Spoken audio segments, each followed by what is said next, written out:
Hi. We just thought we'd give you an update on the coronavirus because the situation has changed a bit in Vietnam since we first came here just over 2 weeks ago. When we came here, they had only had 16 infected cases, right. and all of those had been recovered. And they'd gone 22 or 23 days without any new cases, which was great. But at the start of this month, it turns out that there was a person on a flight that had come from Milan that flew on a flight from London and infected a lot of people and crew on that flight. And that flight went from London to Hanoi, and there's discovered quite a few people from that flight. So as it stands now, they currently have 41 active cases and the 16 recovered. So a total of 57 are showing on the stats today.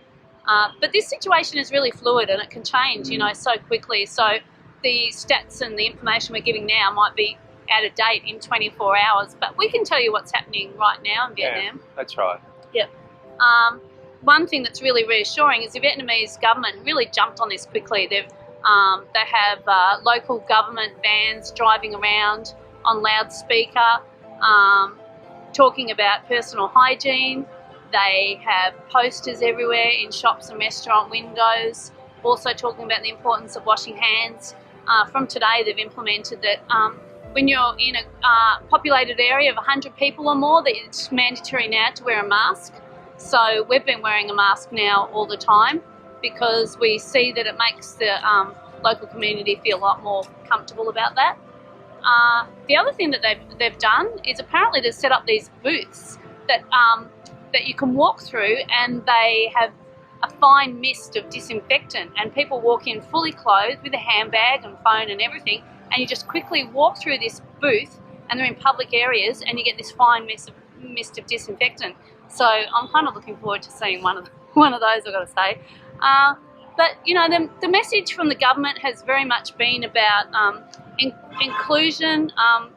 They talk about humanity and treating foreigners exactly the same as they treat their Vietnamese citizens, which is a really positive thing. People who have been quarantined, the Vietnamese government have been wearing the medical costs and the accommodation costs and the food, everything associated with that up until today. Yeah.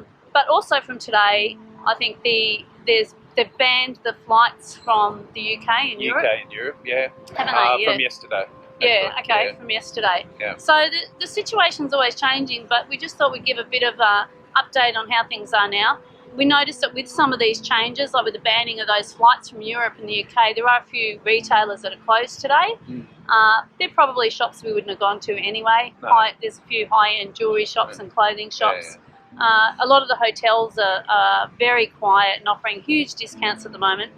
We've still seen some tour groups walking around, haven't we? And we've also seen a few tourists walking around, but it's not stopping us from doing anything. No. It's a bit drizzly here today. We're going to go and do a walk around this beautiful lake, and there's not many people around, so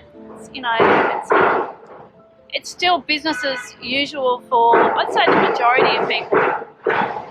Yep. Okay, if you can hear us above the pole driving in construction, shows you that it hasn't stopped construction. We hope everyone who may be watching this is well, and we wish everyone the best. And we'll give you another video soon. Soon. Bye. Okay, see ya.